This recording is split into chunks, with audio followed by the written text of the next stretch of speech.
Auto Trim Design's rear window graphics are a great way to personalize your Chevrolet Avalanche. Simply start by easily and carefully removing your Avalanche's rear window, setting it on a dry and clear surface, and cleaning it with a cleaning solution such as Rapid Prep and paper towel.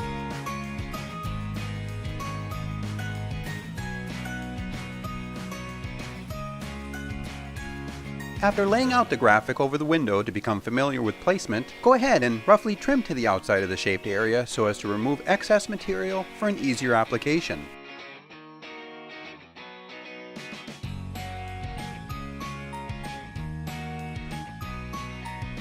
With the excess removed, place the graphic on the outer surface of the window, center both ways, and simply peel back a small portion of the backing, exposing the adhesive so it can adhere to the glass. With a felt edge squeegee, proceed to apply the graphic onto the window from side to side.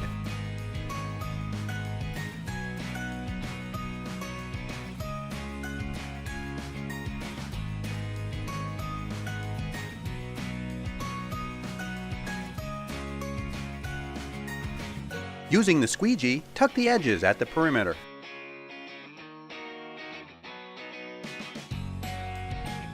With the perimeter tucked, go ahead and carefully trim the graphic, once again removing the excess. Congratulations on a job well done, and enjoy the application for years to come.